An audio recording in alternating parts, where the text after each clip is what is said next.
Good morning, everyone. Welcome back to Chemistry 1406. Today will be our third to last lecture. Makes me kind of sad that our semester is almost over, but that's okay. We've been going pretty strong considering the challenges we've had this semester, and we'll end up strong as well. Our lecture today and the one after will be about DNA, RNA, and molecular biology. Our very last lecture, right before the fourth exam, will be metabolic pathways like citric acid cycle and glucose metabolism, that kind of thing, electron transport, glycolysis.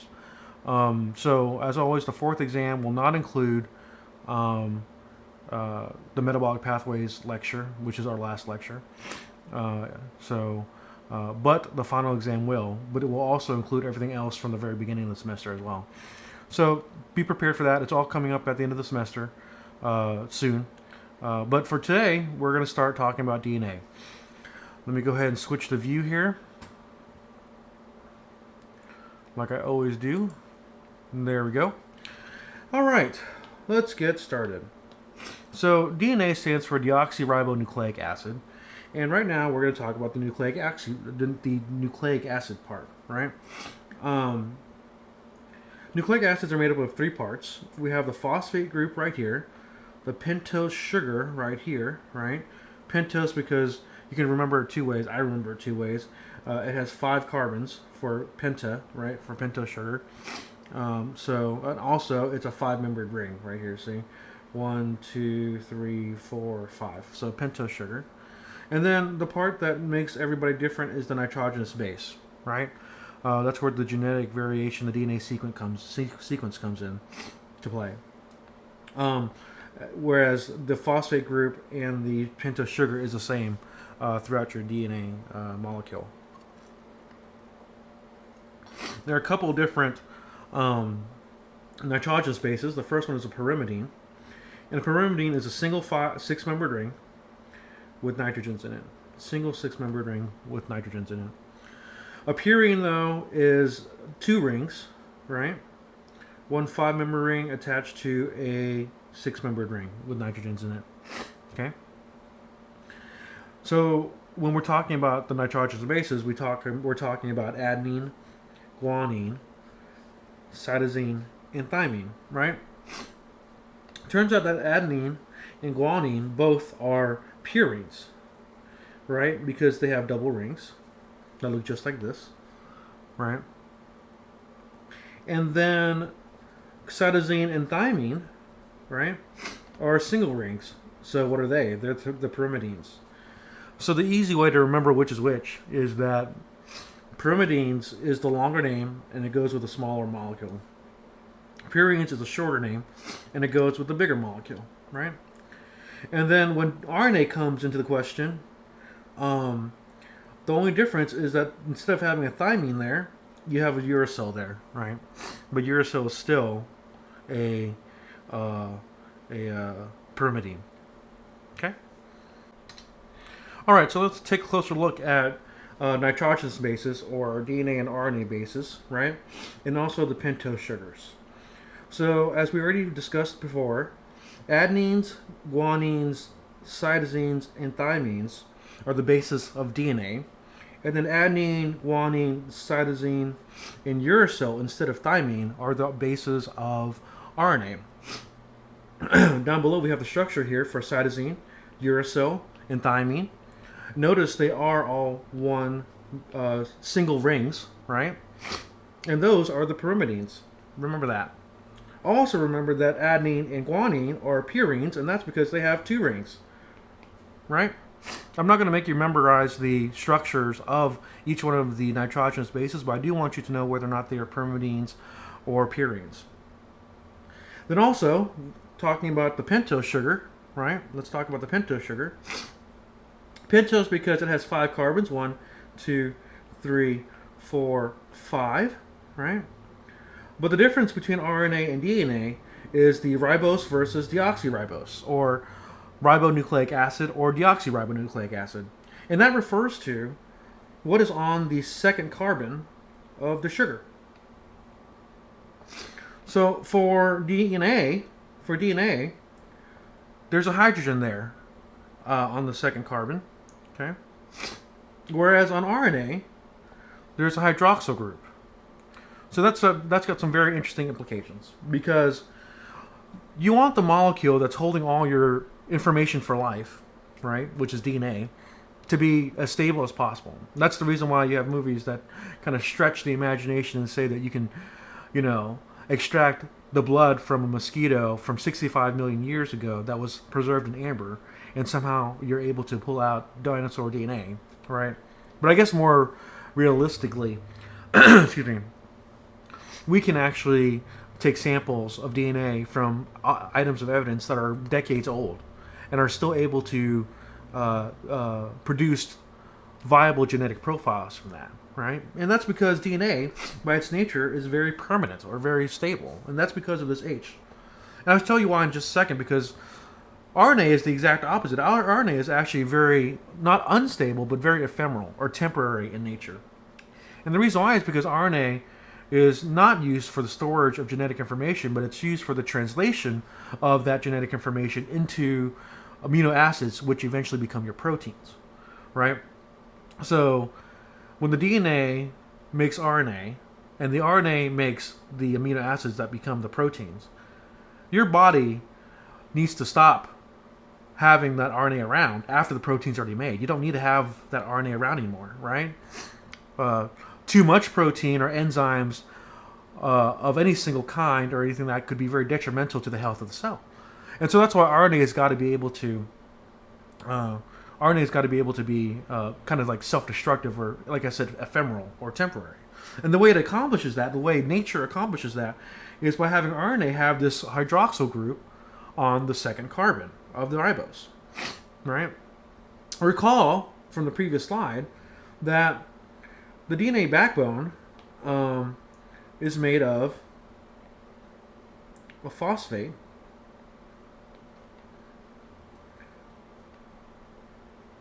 or a phosphodiester backbone, right? And then I'll just put R up here since I don't have any room. R, right? And this phosphodiester backbone, we call it diester because there's two esters right there, right? And then phospho because there's a phosphorus in the center, right? Like that. And then the phosphodiester backbone is attached to the DNA or the RNA like this, right? So you have the CH2 right there, and then we have the pentose sugar right there, and then the base. Okay? Same thing down here. Running out a little bit of room there, but that's okay. We only need one. And then the base, right? That's basically two nitrogenous bases, right, from a section of DNA. Okay. So on RNA, the second carbon has an OH, right? And the way DNA is twisted, which you can actually see back here on my Lego molecule. It's hard for me to point. Oh well, the scene just changed. But the way DNA is twisted in the double helix, right? It makes it so that this OH is in the perfect position to do a nucleophilic attack on that phosphorus right there, which is actually charged, by the way. It's got a plus sign on it. All right? And when it does that, it actually breaks the phosphodiester bond. But for DNA, which will make this one the DNA nitrogenous base, they're never on the same strand, by the way, so don't get confused there, but just say that this is DNA. There's no oxygen there to do that kind of attack on the phosphorus, right? And since there's no oxygen there, there's no real way to break that phosphodiester bond, right? So my old boss at school used to say, phosphorus loves oxygen, which is very true, right? Very true. And so that's why having this oxygen here makes it so that RNA can be ephemeral. Whereas DNA, having an H there instead, makes it much more permanent, right? Much more stable. So those are the implications, right? long story short, or the thing you need to take away from this, is that ribose is temporary, ephemeral, whereas DNA or deoxyribose, right, is much more permanent. Okay, much more permanent. So let's talk about nucleosides now, right? Basically, what I want you to know about nucleosides is that a nucleoside is the pentose sugar combined with the nitrogenous base. And they're combined together with a beta N glycosidic bond, right? And that's what I need you to remember about nucleosides. And the reason why is because there's also another thing called nucleotides, right? And the difference between a nucleoside and a nucleotide is that a nucleotide also has, in addition to the pentose and the nitrogenous base, has the phosphate group attached, right? Has the phosphate group attached. So things like this, which is adenosine monophosphate, right?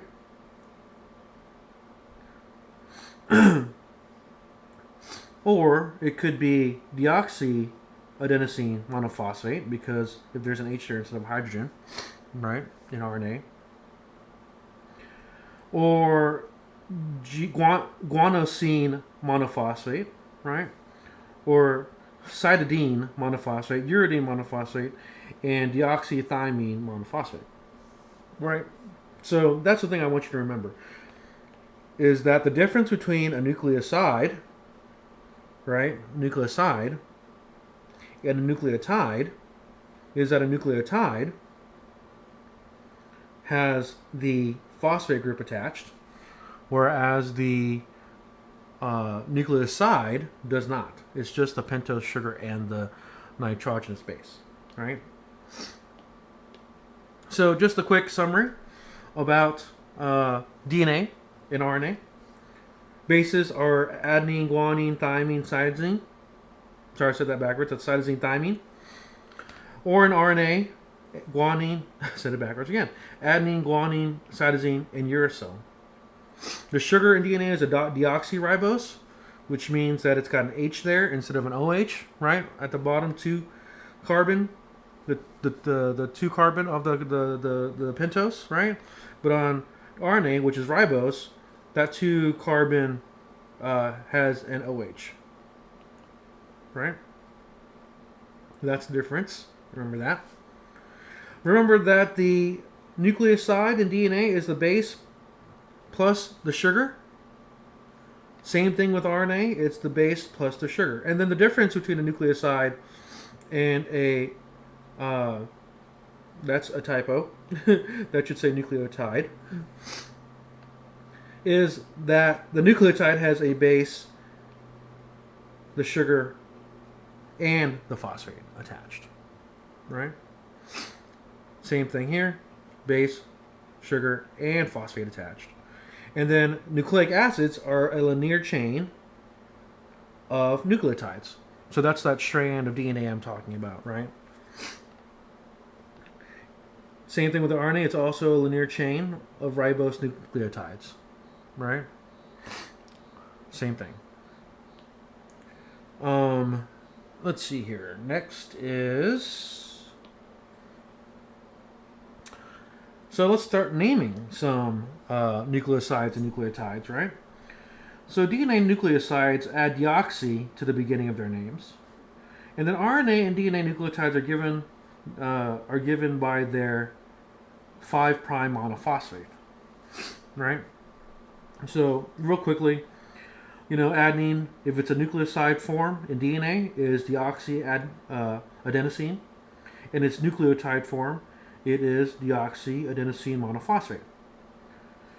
Guanine in DNA in nucleoside form is deoxyguanosine.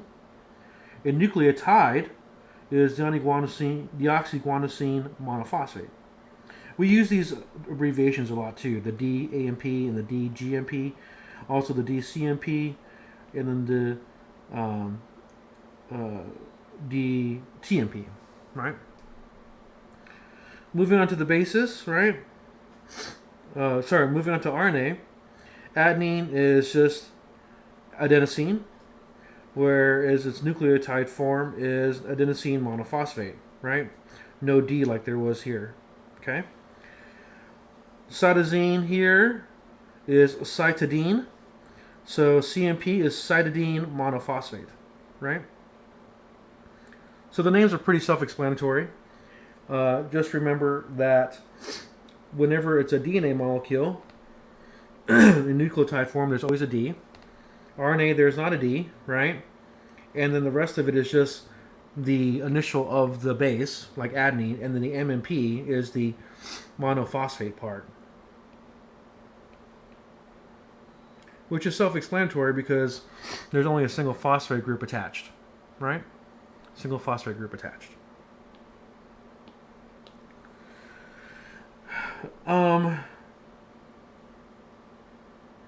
So let's talk about the nucleic acid structure. So nucleic acids, like I said, are the entire strand of DNA molecules, right? With the multiple pentose sugars in a polymer, okay? With its nitrogenous bases.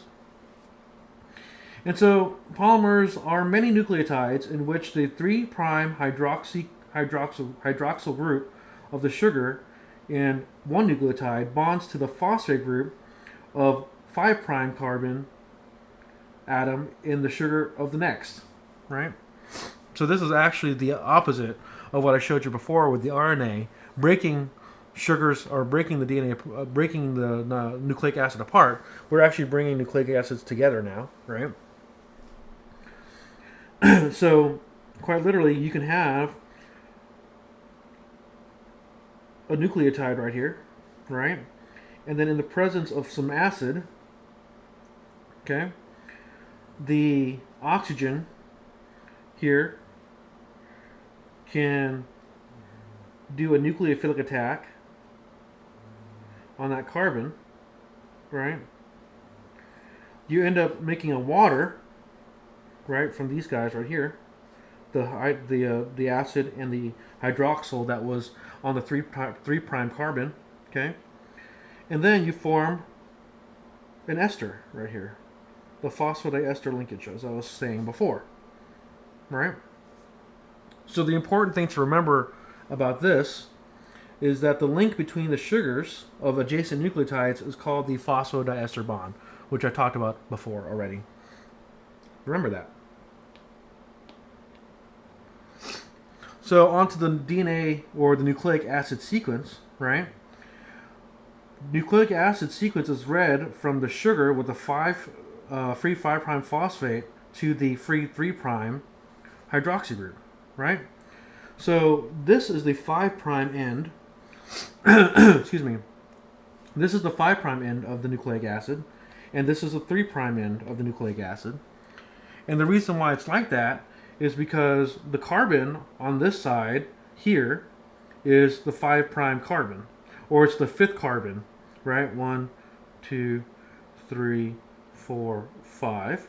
That's the furthest carbon, right? That's first. And on this end, the furthest carbon is the 3' or the 3rd carbon, right? And then DNA, the sequence of DNA, in this case adenine, cytosine, guanine, and uracil, is read from 5' to 3'. Okay? That's how it's read. Okay? And remember, we have our phosphodiesters linking each one of those nitrogenous bases or nucleotides. So, a quick history about DNA, right?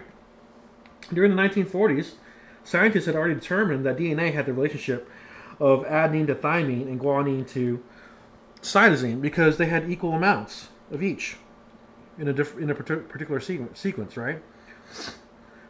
So in Watson and Crick,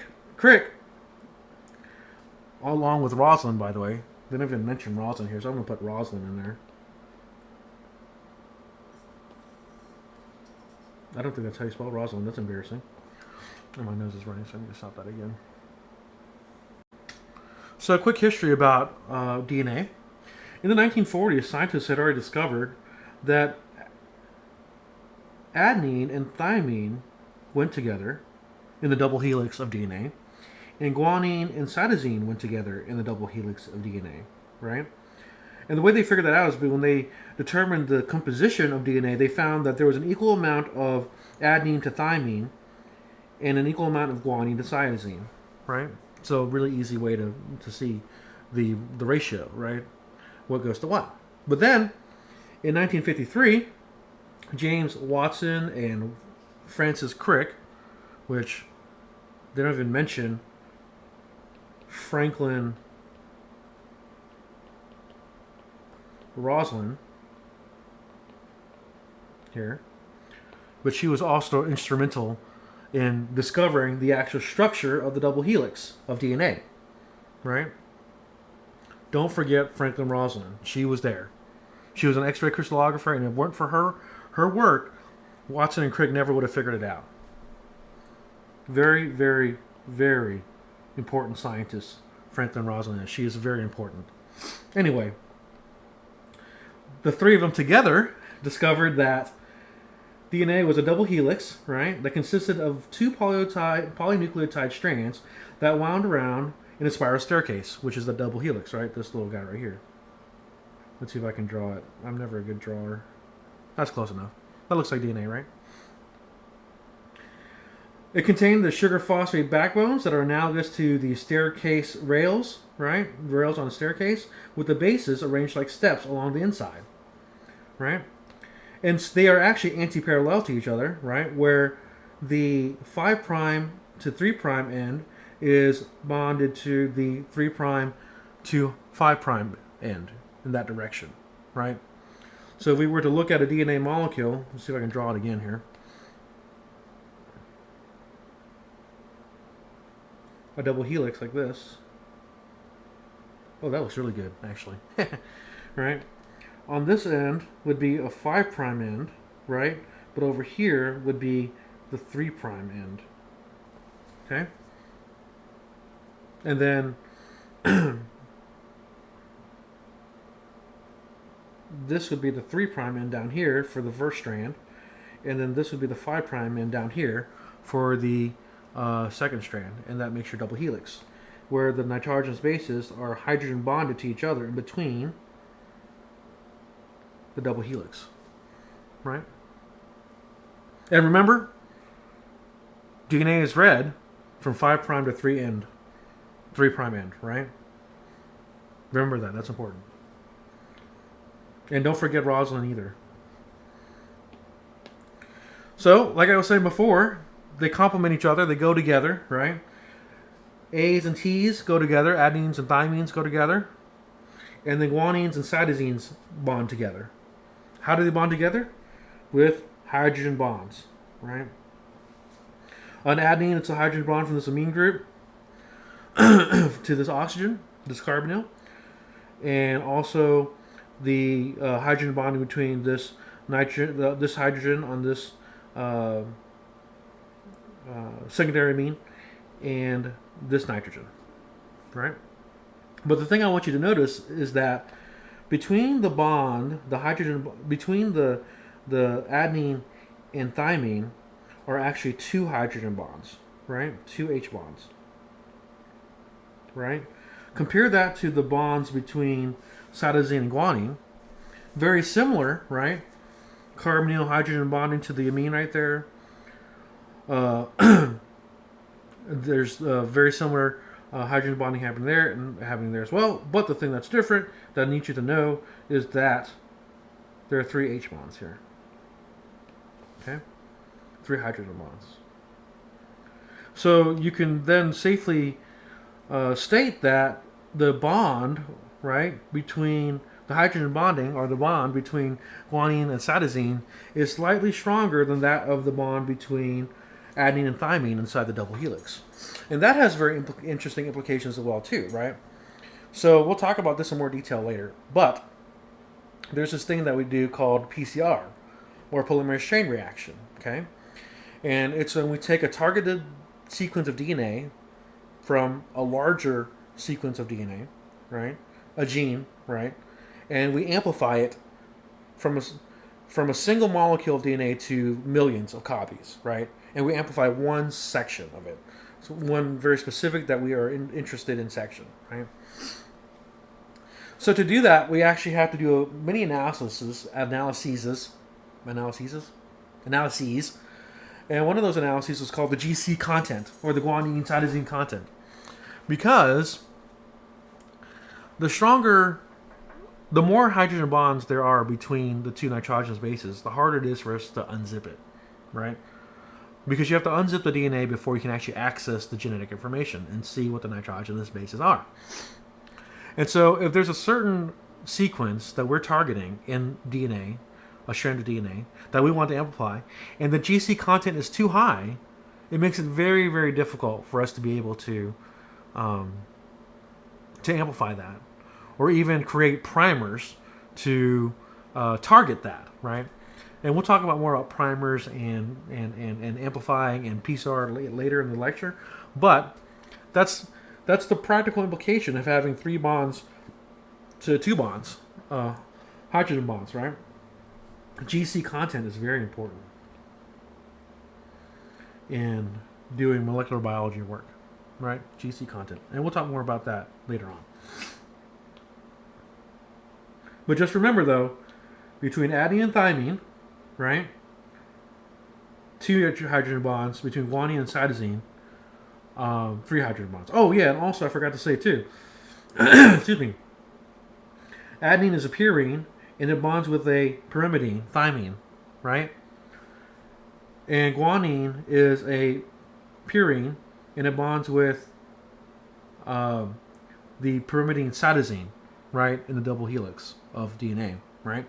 So it's not going to be that thing where purines stick together and pyrimidines stick together. No, they actually are. It's more like an opposites attract type of thing, where a purine is with a pyrimidine, and a purine is also with a pyrimidine again, right? When it comes to adenine and thymine and guanine and cytosine, but it's always going to be A with T and G with C. Okay, so remember that as well. So let's talk about the double helix that I keep on mentioning, right? The double helix is 2 strands that wind together, right, of DNA in a double helix shape. And notice 5' end on that side, 3' end on that side, 5' end on this side, and 3' end on this side, right? And then we take a closer look at each of these nitrogenous bases, and you can see here, right, that adenine and thymine together there, holding together with 2 hydrogen bonds inside the double helix. And then here with guanine and cytosine right here, right, being held together with 3 hydrogen bonds. Right? Remember that. Remember that. Oh, and then also this purple one here, this purple strand that this is the sugar phosphate backbone. Or actually, I like to call it the phosphodiester backbone, right? You can call it either way. Phosphodiester backbone, or the sugar phosphate backbone. They both work for me, okay? Next. Oh, some practice. I didn't know that was going to come up. Erase. This is easy. Let's see what so if this is the 5' end right here, and this is the 3' end of the DNA strand, right? We want to see what the sequence is of the anti-strand, which is going to be 3' here to 5' here, right? The opposite strand, right? So this is a thing that we'd like to call anti-parallel, by the way. I forgot to say that. Anti-parallel. The 2 strands that are wound together in a double helix have their sequences anti-parallel to each other, right? Which means then this is going to be A to T, G, A, G, G, right? T, T, A, G, right? Good stuff, good stuff, okay? Next. Ooh, let's talk about some DNA replication now, right? So I was talking about PCR before, or polymerase chain reaction. Well, polymerase chain reaction is very much based on DNA replication, right? Except when you do DNA replication, you're replicating the entire DNA molecule inside the cell. Whereas in PCR or polymerase chain reaction, you're only replicating or amplifying, in this case, a section of the DNA that you care about, a single gene, right? From the entire DNA molecule. And I was telling you before, for you as a scientist to do PCR, or for your cell as a cell to do DNA replication, you have to be able to access the nitrogenous bases that are in between the double helix, right? Because right now, or not right now, not right there. Let me erase that. Like up here, right, where the two strands of the double helix are still together, right? You can't access that genetic information. So how do you access it? Well, you have to actually split them, right? And you have to unwind them so that the nitrogenous bases, you have to unwind them through their hydrogen bonds, right? And you can unzip them so that you can expose those nitrogenous bases on each strand, right? Using an enzyme called helicase. Helicase goes through, right? Excuse me. It unwinds the DNA through its hydrogen bonding all the way up the middle and unzips it. Okay? And then after that, a DNA polymerase can come in, and it's much more complicated than this, but this is what I want you to know for the purposes of this exam. A DNA polymerase comes in, right? Which is exactly what it sounds like, polymerase, make into a polymer, an enzyme that makes into a polymer, right? Comes in and starts putting together free nucleotides, right, based on the unzipped sequence over here, or unwound sequence over here, right, to make a new strand of DNA, or we call it a daughter strand of DNA, based on the original sequence. The same thing happens on both sides, right? But remember, though, you're reading DNA from 5' to 3', right? And so this is the 5' end over here of that, excuse me, that strand. So DNA replication occurs in this direction, right? Whereas down here, this is the 5' end down here. So DNA replication goes up the strand instead of down the strand, right? With the polymerase. Again, it's much more complicated than that, but for the purpose of this test, that's all I need you to know, right? Helicase comes in and unzips the DNA, right? Or unwinds it from its double helix shape to expose the nitrogenous bases so that a DNA polymerase can come in, right? And bring in free nucleotides right here, right? Free nucleotides. And start polymerizing them in the sequence of the original strand in the 5' to 3' manner, right? Direction. Okay?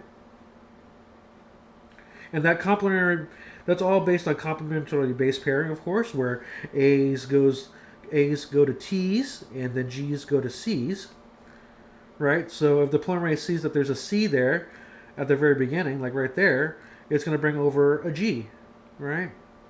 And then it sees a G there, it's going to bring over a C, and so on, right? And then polymerize them all together to a second strand, or a daughter strand, right? Coolio. So, there's also RNA, right? What you saw previously was just DNA replicating, right? Not RNA.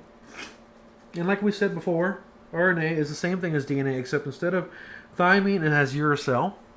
And instead of having a hydrogen on the number 2 carbon, the 2' carbon, it has a hydroxyl group, making it a lot more ephemeral.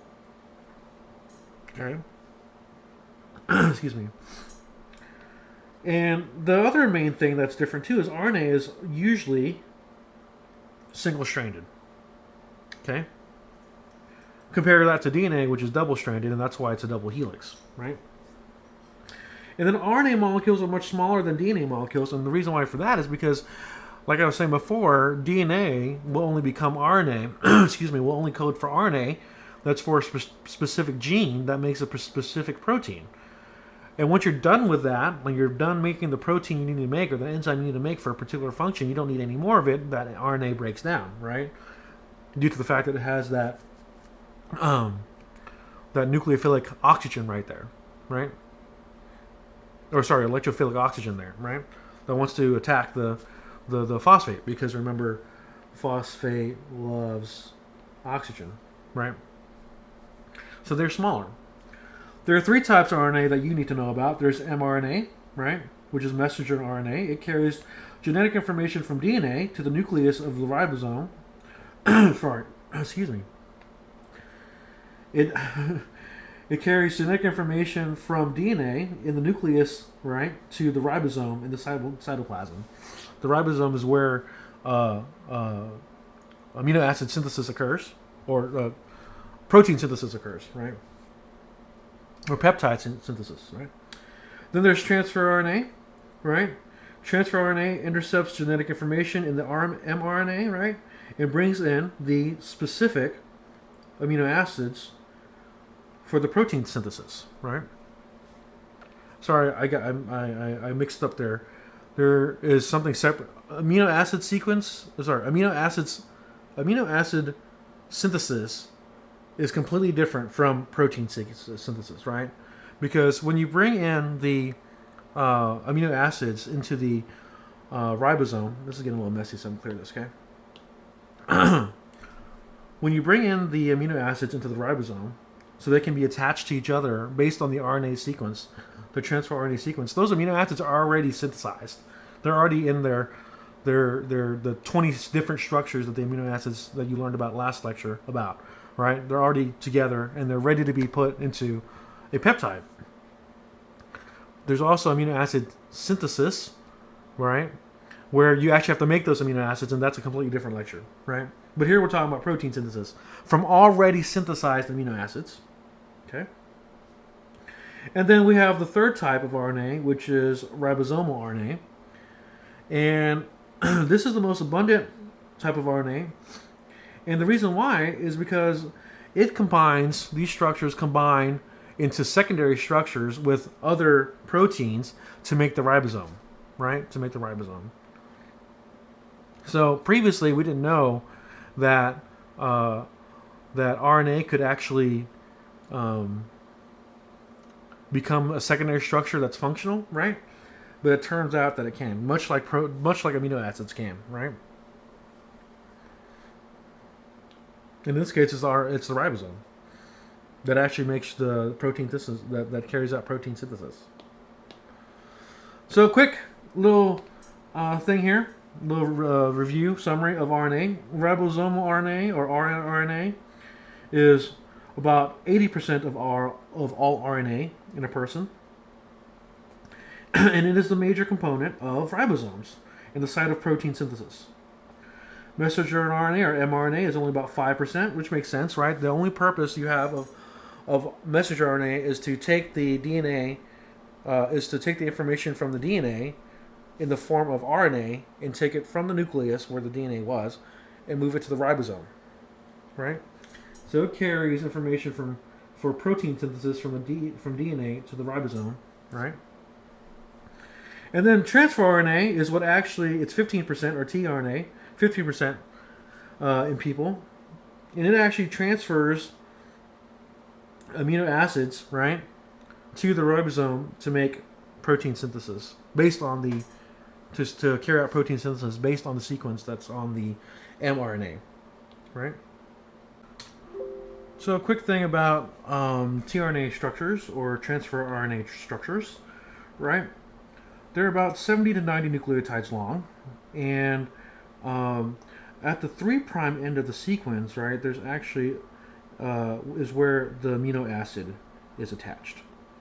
And we'll talk more about that in a second, or in a few lectures, but that's where the amino acid is attached. One of the 20 that you learned in a previous lecture. And then the other important part of this tRNA structure is that right down here, the end of this, we call these like keyhole structures, right? Because they look like old school keyholes, or hairpins, or hair loops, those kinds of things. We're very descriptive in biochemistry, obviously. Anyway, there are three nucleotides right here which represent the anticodon, right? So remember, I don't know, I can't remember if I spoke about this before, but every three nucleotides, and we'll see this in much more detail in a second, but every three nucleotides constitutes a codon, right? Which then translates to an anticodon, three more nucleotides that are their complement. And then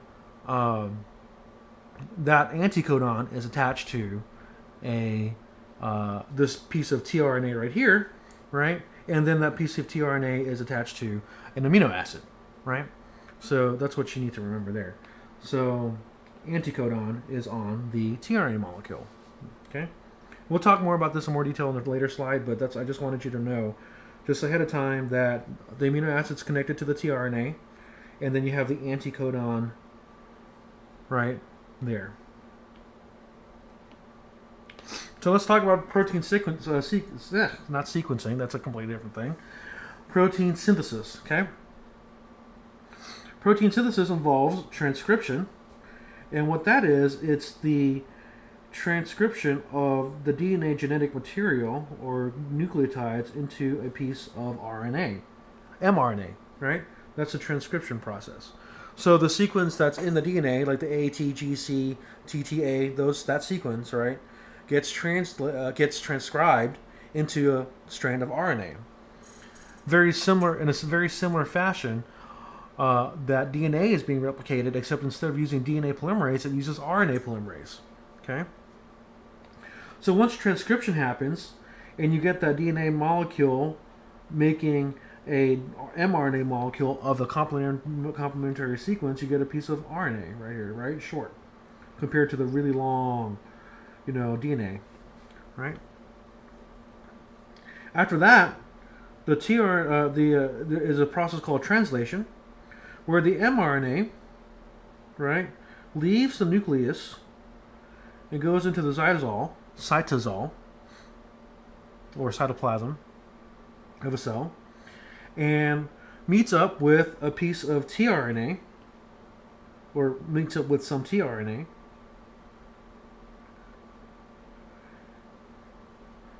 that has amino acids attached to it, right, in a thing called the ribosome. That's not how you spell ribosome. That's how you spell ribosome. Yeah, there we go. Ribosome.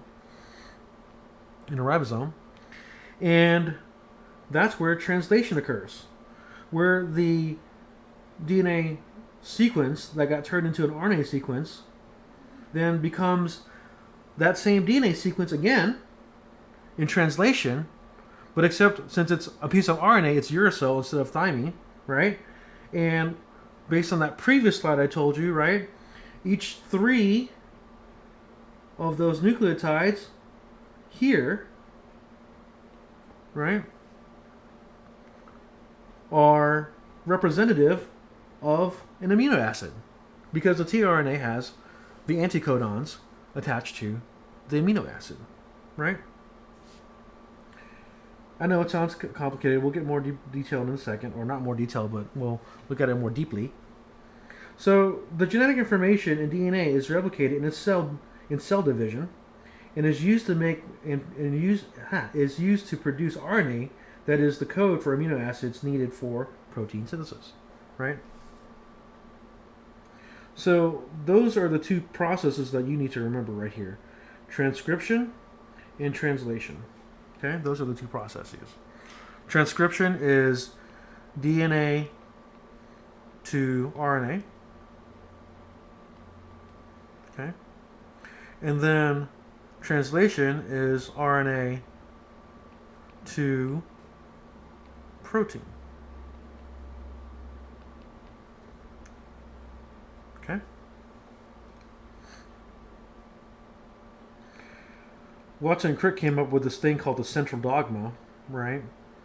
And it's basically a triangle where DNA is at the top of the triangle, and then RNA is over here, right? And then protein / amino acids over here, right? So DNA can become RNA based on transcription.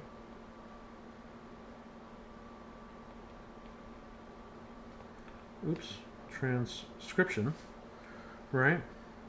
And then RNA can become protein because of translation.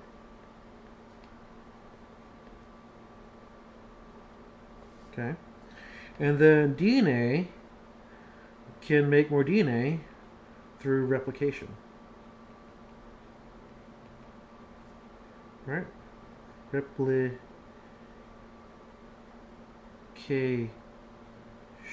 There we go. Replication. Okay?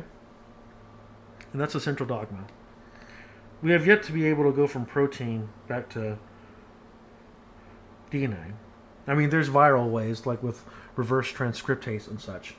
But naturally, I mean, I guess reverse transcriptase is a viral virus, and that's natural. But basically, it's DNA to RNA to protein, right? And you can go from an amino acid sequence in a protein using reverse transcriptase. It's an enzyme. That's getting very messy. Reverse. It's always like towards the end of the lecture where my Apple Pencil starts to die. Transcription.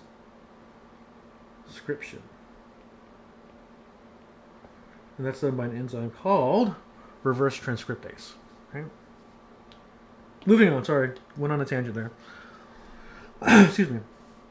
All right, so let's go dive deeper here just to make things a little bit more complicated. No, I'm just kidding. Make things a little bit more simply. In the transcription process, right, a section of DNA containing a gene unwinds, and then an RNA polymerase enzyme uses one of the strands of the DNA to synthesize mRNA, right? So here in this picture here, we have the double helix, right? And it unzips right here where this gene is, okay? And RNA polymerase comes in, starts to read the sequence on the DNA, and after it reads it, it starts to synthesize RNA by reading the sequence and finding its complementary RNA bases, right? Good stuff. And that's mRNA that it's making. And like I was saying before, it uses the complementary base pairing, right, where it sees a G. Sorry, yeah, it sees a G there, so it's going to bring in a C.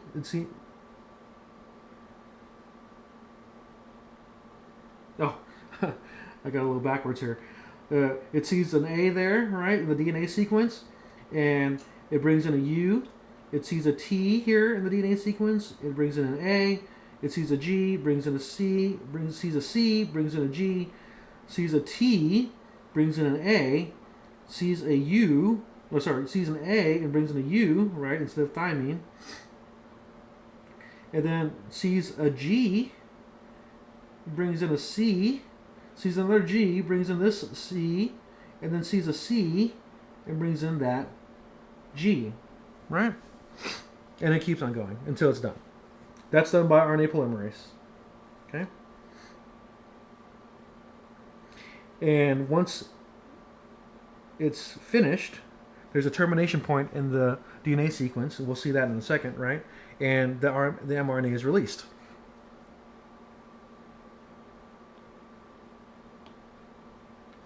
So let's talk a little bit more deeply now about the genetic code and how we make proteins using amino acids, right? So the genetic code consists of a series of 3 nucleotides, right, or triplets, also known as codons, right? In the mRNA, yeah, it says it right there, that specify the amino acid and their sequence in the protein. Codons have been determined for all 20 amino acids, all 20 that she learned in the previous lecture, right, needed to build a protein, right? And so at the beginning of the mRNA, the codon AUG signals the start, right, of protein synthesis, right? And then to stop, there's UGA, UAA, UAG, and that signals termination of protein sequence, synthesis, right? My favorite is UGA, because whenever you're actually coding it in DNA, it's TGA, right? I don't know why that's my favorite. That's a really weird thing to say. Really weird, right? Anyway, but yes, that's how you know. And so, just for an example, if we have these codons in the mRNA, UUU, right? That codes for a phenylalanine. More U's, another phenylalanine. 3 more U's, that's another phenylalanine, right? And there's a whole chart that shows you what codon goes to what amino acids. Oh, and there it is. How exciting, right? If you remember, let's see here. Let's see if we can find the start codon right here. There's the start codon right there. Remember, I said that a long time ago. You get extra points if you remember this. A long time ago, I said a methionine is a start codon. Right? Well, there it is. AUG, the start codon, actually codes for methionine. Right? So it's easy to read this chart. Right? So, for example, if you're looking for the code, let's say you're looking for the code cytosine, adenine, cytosine, right? So what is that? What amino acid does that code for? So the first thing you do is I find the C, which is here, right? Then the second letter is here, A, right? So now I've gone over here and then go down here, right? And then the third letter, which is C, right there. And so the codon CAC codes for the amino acid histidine, right? So that's how you use this chart. And so every combination of these codons codes for the 20 amino acids that you learned in the previous lecture, right? And multiple codons can code for the same amino acid. This is a very handy chart for when you're trying to make your own proteins and do a lot of protein synthesis and enzyme work like I do. It's a very handy chart. Oh, and then also I forgot the stop codons. So we had our start codon here, which is methionine, and then TGA or UGA. So we'll start here, U, right? G, and then A, right there. Stop codon. See?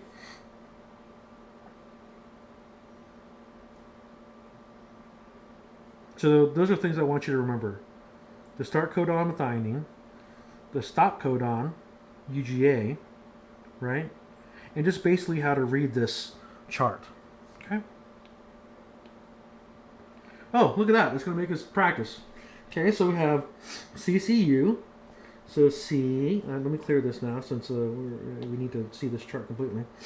We have C, right, is the first letter. And then the second letter is C, which is this block right here, right? And then we don't even need to know what the U is because all 4 of these are proline. But just in case you wanted to know, there's U right there, CCU, which is proline. That's the first amino acid in this amino acid sequence, codon sequence. Then we have AGC, A right here, and then G, and then again, all 4 of these are threonine, right? I'm just going to write the 3-letter thing so it's not so crowded here, right? But if you wanted to go further, C is right here, right? So ACC. Oh, I messed up. I thought it was AC. It's at. Good thing I'm not in charge of protein synthesis. It's not AC, it's AG. So A, and then G, right? Oh, this one you have to go to the third one. So A here, and then G is here, right? G is here, so it's this block, right? And then C, which is right there. So that's serine, actually, not threonine. Interestingly, both of those are the hydroxyl on the alkyl R groups. So it'd be a minor amino acid change, maybe not too bad of a mutation. You know, maybe hopefully it's not a silent mutation because it's definitely a different amino acid. But activity might be comparable, maybe a little less on the threonine, right? But serine is actually very important in in catalysis. So enzyme catalysis. So that would be important to have the actual serine there and not mess up by saying that there's a threonine there, right? Okay, GGA. So G here, and then G there. So that's this block, right? All four are glycine. So, but still though, A there. So that's glycine. And then CUU, C to U, this block right here. And all four are leucine, but CUU is down right there, right? And that's leucine. So using that chart, just be able to translate from a codon or a DNA sequence to a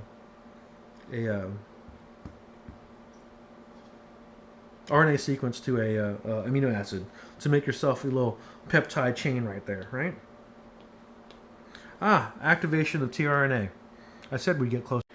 So more on tRNA. I told you we'd come back to this, right? We need to activate tRNA for it to be useful in protein synthesis, right? And tRNA by itself generally doesn't have an amino acid attached to it. But if you remember from the previous couple slides ago, I was saying that there was a 3' end of the RNA that is where the amino acid gets attached. Well, this is how it does it. There is an enzyme called tRNA synthetase, right? There's one for every amino acid. So this one specifically is called tryptophanyl tRNA synthetase. And it, along with some ATP, can attach tryptophan here, the amino acid, right, the one that makes you sleepy after eating a lot of turkey, to the tRNA at the 3' end, right, at the 3' end, using a very high energy bond, right? High energy because high energy, it's high energy, and that's why you need to use ATP to do it, right? But high energy because you need that energy, you need that bond to be able to be broken easily, so that you can attach this RNA, detach this tRNA, right? So that you can attach this amino acid to another amino acid in protein synthesis, right? So once this amino acid is attached to this piece of tRNA using the high energy bond, right, it gets floated over to the ribosome where it matches up to the mRNA with its complementary base pair, right?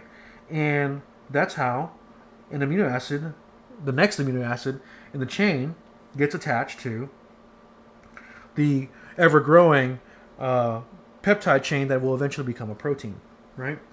So the thing you need to remember about this is that the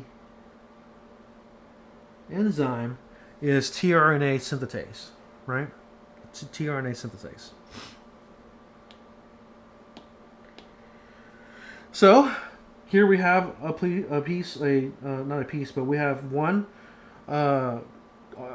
tRNA, and attached to it is a serine, right, at the 3' end, like I was saying before, right? And again, initiation gets started, right, when you have a codon in the mRNA that's AUG, and the thing that the tRNA is brought that's brought over by tRNA is a methionine tRNA, right, and that starts the process of protein synthesis, right, or peptide synthesis. I use that interchangeably, remember? And then, after that, you can elongate the chain from the methionine, say with a serine, right, by bringing in more tRNAs with the next codon, next complementary codon, right? And a peptide bond forms between the C-terminal of the methionine and the N-terminal of the second amino acid, right? So you use that high energy bond from the tRNA, from the amino acid connected to tRNA, right, to then form the peptide bond that holds two amino acids together, right, which was an amide bond too. Remember, it's this little guy right here from the previous slide.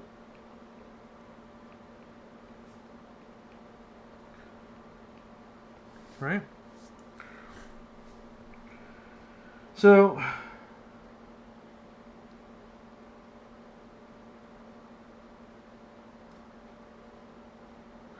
the initial tRNA detaches from the ribosome, which shifts to the next available codon, and that process is called translocation, right? And so during chain elongation, ribosomes move along the mRNA to form from codon to codon so that the tRNAs can attach new amino acids to the growing protein chain, or the polypeptide chain, right? Just basically what I said, but in words for you there. Help you out a little bit, right?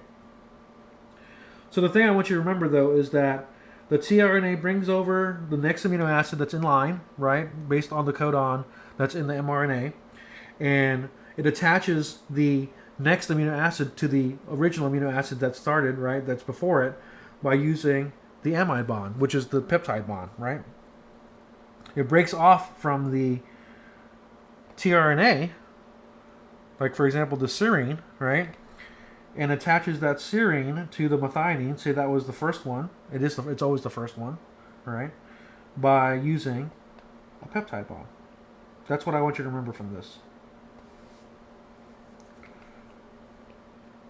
Okay. So a little bit, just a quick thing more about translation, right? So translation is the process of reading the mRNA and translating that into amino acid to anticodon, which then goes into amino acids, right? So in the process of translation, mRNA that was synthesized by transcription attaches to a ribosome, and the tRNA picks up their amino acids and bind them to the appropriate codon, and then place them in the growing protein chain, right? So if you look really closely at this picture here, we have a string of mRNA, right? That long strand of mRNA. It came from the nucleus right after it did some transcription from the DNA, right? And a ribosome attached to it, right? Or it attached itself to a ribosome, right? And then the ribosome is responsible for bringing over the tRNA that has the anticodons for the mRNA's codons, right? With its corresponding amino acids, right? Its corresponding amino acids. Make sense? Good stuff. So how do we stop protein synthesis, right? How do we stop protein synthesis? Well, there's a stop codon, UGA, right? Or UAA or UAG. And what happens is that once it reads all these codons and reaches to the stop codon, right? A release factor recognizes a stop codon and makes the entire translational complex dissociate, right? So the ribosome and the mRNA all fall off, right? Once it reaches the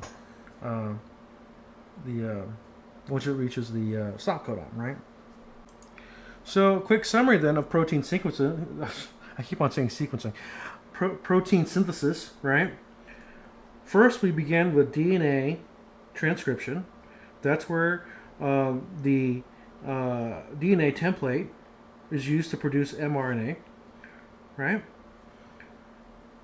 That happens in the nucleus with nucleotides, RNA, and polymerase. Then you have to have the activation of tRNA, right? That happens in the cytosol or cytoplasm, where the amino acids and the tRNAs get bound together with the amino acyl tRNA synthetase, right? Molecules of tRNA pick up specific amino acids according to their anticodons. Translations of the translation of the mRNA is the third step, right? And that happens in the ribosome with the mRNA. mRNA binds to the ribosome where the translation begins, right? The codons get translated to anticodons. And then initiation begins. That's with the tRNA methionine, of course. If it's the first one it is the first one. I keep on saying if it is. It is the first one in the chain. And we have some mRNA there, of course, and some more, amino acyl tRNA synthetases, right? Or tRNAs, because they've already been made by the synthetase in one of the previous steps. The start codon binds the first tRNA carrying the amino acid methionine to the mRNA, and then successive tRNA binds to and attach from the ribosome as they add an amino acid to the polypeptide, right, during the protein sequences. And then chain termination occurs with a stop codon that's on the mRNA that happens in the ribosome. And so the protein is then released from the ribosome where it can go through and form its the peptide chain is released from the enzyme from the ribosome where it can start to form its non-covalent interactions and covalent interactions to form the three-dimensional tertiary structure, secondary structures and tertiary structures, and even quaternary structures that become a functional protein or enzyme. Okay, so let's do a quick practice problem. We have a section of DNA, and we're going to use it to build some mRNA for a particular protein. And our sequence is GAA CCC TTT, right? We want to transcribe that into mRNA. So what's our sequence going to be? It's going to be CUU, right? Because remember, this is actually mRNA, not DNA, so all the T's become U's. And then 3 C's in a row means there's 3 G's in a row, right? And then 3 T's in a row means 3 A's in a row, right? Make sense? So what are the anticodons for the tRNAs then, right? We got to translate this now to the anticodons, right? For CUU, it becomes back to GAA, right? And then GGG becomes CCC, right? And then AAA becomes triple U, right? Not T's because this is RNA. And if we look up in our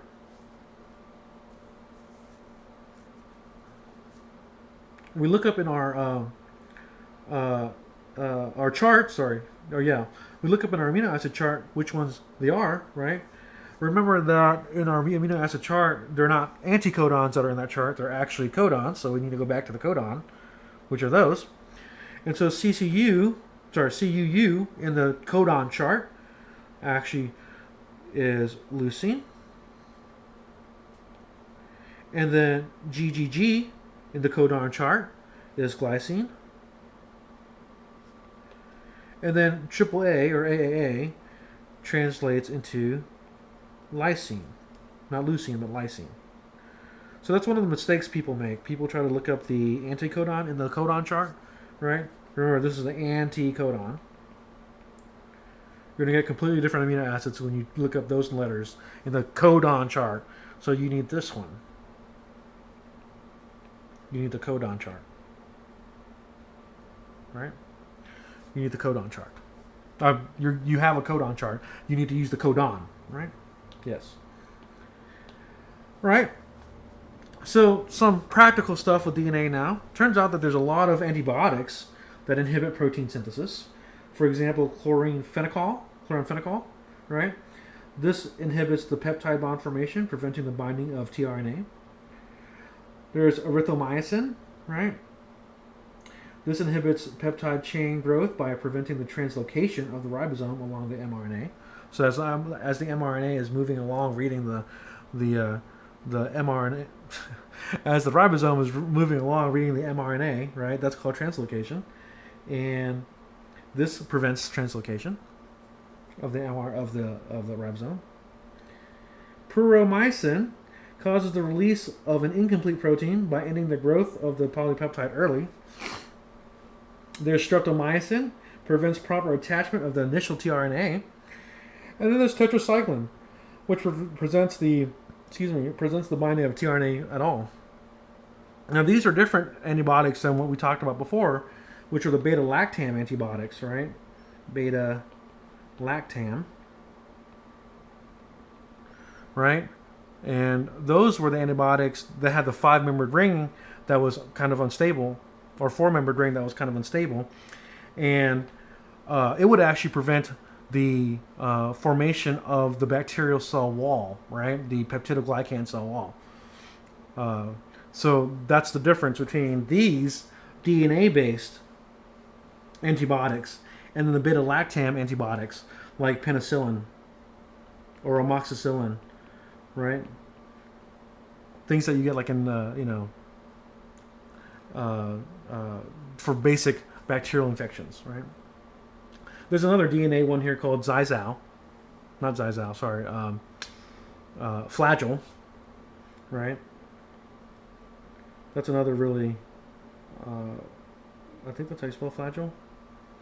I can't remember how to spell Flagyl, but that's another very powerful DNA antibiotic. So just remember the difference, right? The beta-lactams or the penicillin-based ones, right? They act on the cell wall, preventing the cell wall, peptidoglycan cell wall of bacteria from growing. Whereas these DNA ones actually prevent DNA synthesis. I'm not sorry. Protein. Let me say that again. These protein synthesis ones actually prevent the proper formation of a peptide chain to turn into a protein, right? And then there's Flagyl, which actually inhibits DNA synthesis. Dangerous stuff, right? Anyway, that actually ends this lecture. So, just as a reminder, at the end of the day today, April 20th, you have assignments 15, 16 due and quizzes 13, 14. By the end of next time, on April 27th, you have assignments 17, 18 due and then quizzes 15 and 16 due. And this is the big reminder here. Exam 4 is on Thursday, April 29th. So don't forget that, and I'll see you in a little bit for the next lecture.